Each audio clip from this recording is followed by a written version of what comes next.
প্রত্যেকটা নাগরিকের পলিটিক্সের ব্যাপারে সচেতন হইতে হবে। তাকে কিন্তু প্রত্যেকটা নাগরিককে রাজনীতি দেশ নিয়ে চিন্তা করতে হবে। কিন্তু পলিটিক্যাল ব্যাড টুলস হয়ে হ্যাঁ, যাচ্ছে কিন্তু আমরা যেটা হয় যে আমরা দলকানা হয়ে যাই, আমরা অন্ধত্ব গ্রহণ করি, আমরা ধরেন একটা কাল্ট ফলো করার মতো করে একটা দলকে ফলো করার চেষ্টা করি, সেইটা খুব ডেঞ্জারাস। সো ব্যবহার করেছি আমার বাচ্চার ভার্ডিক্ট পাওয়ার জন্য। সো আমার অতটুকুই দরকার ছিল, আমি সেটা পেয়েছি, আমি তাদের কাছে গ্রেটফুল ওই সরকারের কাছে। কারণ আমি এই দেশে টিকে থাকার জন্য আমার কাছে মনে হয়েছে যে এইটার আর কোনো বিকল্প নাই। ওই সময় আমার কাছে আর কোনো অপশন ছিল না। আমার মেন্টাল হেলথ ভাইয়া এতই ডিস্টার্ব যে ওদের কারণে ডিস্টার্ব হওয়ার কোনো অপশনই নাই। মানে পুরা ক্রেডিট গোস টু আমার দুইটা এক্স হাজবেন্ড। মানে আমি ওদেরকে অনেক ক্রেডিট দেই আমার জীবনের আজকের অবস্থানের পেছনে।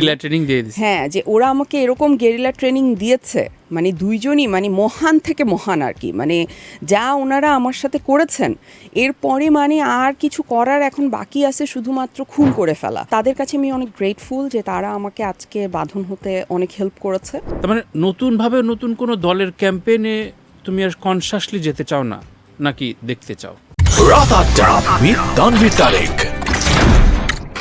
ধরা যাক সর্বশেষ যে ছায়ানটে দাঁড়ানো নিয়েও হয়তো তোমার কলিগ বেশ কয়েকজন লিখলো, এবং আমি দেখেছি প্রতি 2 সপ্তাহ অন্তর অন্তর তুমি ওদের সাবজেক্ট, সেটা হয়তো নাম লিখে বা না লিখে, তো এগুলো নিশ্চয়ই তোমার কানে যায় বা অনেকে স্ক্রিনশট পাঠায়, তোমার কাছেও পড়ে, কিন্তু বুঝে বললো যে চুপচাপ থাকা, কোনো প্রতিক্রিয়া না জানানো, কখনো ডিস্টার্ব হয় না? মানে মানসিকভাবে মানে মেন্টাল হেলথে অসুবিধা হয় না? যে আমার মেন্টাল হেলথ ভাইয়া এতই ডিস্টার্ব যে ওদের কারণে ডিস্টার্ব হওয়ার কোনো অপশনই নাই। মানে পুরা ক্রেডিট গোস টু আমার দুইটা এক্স হাজবেন্ড। মানে আমি ওদেরকে অনেক ক্রেডিট দেই আমার জীবনের আজকের অবস্থানের পেছনে।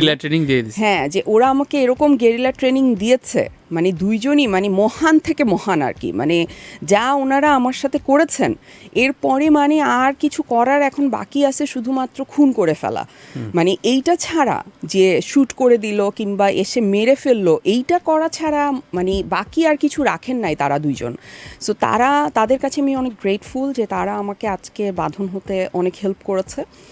এবং আমি এটা মিন করে বলছি, মানে এটা মানে এরকম না যে আমি এটা মানে সার্কাজম করছি বা আমি মানে জাস্ট তাদেরকে ছোট করার জন্য বলছি, বাট তারা আমাকে ভীষণভাবে মানে আমাকে হেল্প করেছে আজকের বাঁধন হতে।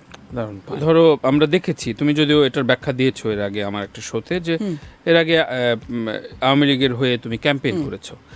এখন কোন দলের বাঁধন, কোন দলের ট্রাকে উঠবে, কোন দলের জায়গায় ক্যাম্পেইন করবে, এটা একটু কনফিউশনের জায়গা তৈরি হচ্ছে। হ্যাঁ, ঠিক আছে, প্রত্যেকটা জায়গায় প্রতিরোধ করছে, প্রতিবাদ করছে। ছায়ানটের সাথে সাথে আগ বাড়িয়ে তুমি আর সায়ান খুব সিগনিফিকেন্টলি গিয়েছো, সেটা নিয়ে অনেকে মকারি করার চেষ্টা করেছে। তার মানে নতুনভাবে নতুন কোনো দলের ক্যাম্পেইনে তুমি আর কনসাসলি যেতে চাও না, নাকি দেখতে চাও? আমি যেতে চাই না। আমি তখন গিয়েছি কেন, আমি আপনার কাছে ব্যাখ্যা করেছি যে এটা আমার প্রয়োজনে গিয়েছে এবং আমি অলমোস্ট তাদেরকে ব্যবহার করেছি। সো ব্যবহার করেছি আমার বাচ্চার ভার্ডিক্ট পাওয়ার জন্য। সো আমার অতটুকুই দরকার ছিল, আমি সেটা পেয়েছি, আমি তাদের কাছে গ্রেটফুল ওই সরকারের কাছে। কিন্তু এটা শিল্পী সুলভ আচরণে তুমি যাওনি, তোমার একটা বিগ ক্রাইসিসের জন্য তুমি গিয়েছিলে। আমি আমার প্রয়োজনে গিয়েছি এবং আমি কোনো ভিকটিম কার্ড প্লে করতে চাই না যে আমি অসহায় ছিলাম। আমি জেনে বুঝে গিয়েছি, কারণ আমি এই দেশে টিকে থাকার জন্য আমার কাছে মনে হয়েছে যে এইটার আর কোনো বিকল্প নাই। ওই সময় আমার কাছে আর কোনো অপশন ছিল না। সো আমার যেতে হয়েছে আর কি। ফাইন।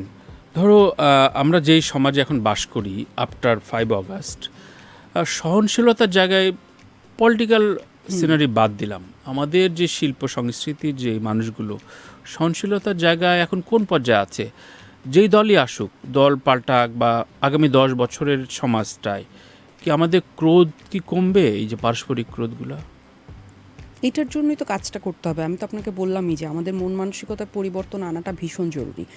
আমরা মানুষ হিসেবে আমরা ভীষণ আমাদের ভেতরে সহনশীলতা কমে গেছে অনেক, আমাদের ভেতরে বিদ্বেষ অনেক, আমরা অনেক বেশি প্রতিশোধ পরায়ণ, আমরা অনেক বেশি ধরেন প্রতিহিংসা পরায়ণ।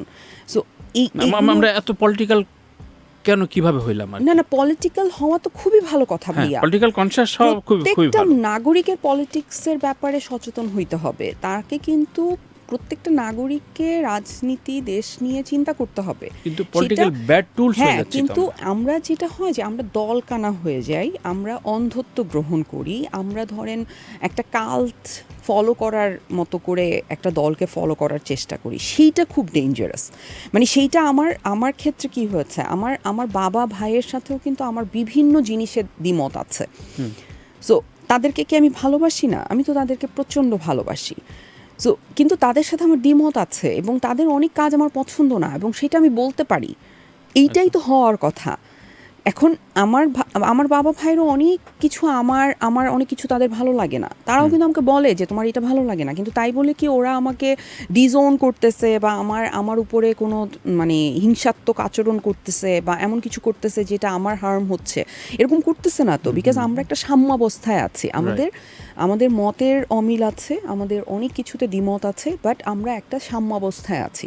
সো আমাদের পরস্পরের সাথে পরস্পরের এইভাবেই থাকার কথা ছিল, যে আপনার আর আমার চিন্তা সব এক হবে না, আপনি একটা জিনিস ফলো করতেই পারেন, আপনার মনেই হইতে পারে যে এই মানুষটা ঠিক বলছে, কিন্তু তাই বলে আমি যদি তাকে পছন্দ না করি, তাই বলে আপনি কিন্তু আমাকে আঘাত করতে পারেন না বা আপনি আমাকে কোনোভাবে ছোট করতে পারেন না। কিন্তু এইটা যে পারেন না, এই পারিবারিক শিক্ষাটা, এই প্রাতিষ্ঠানিক শিক্ষাটা বা এই স্বশিক্ষাটা আমাদের মধ্যে কমে গেছে অনেক।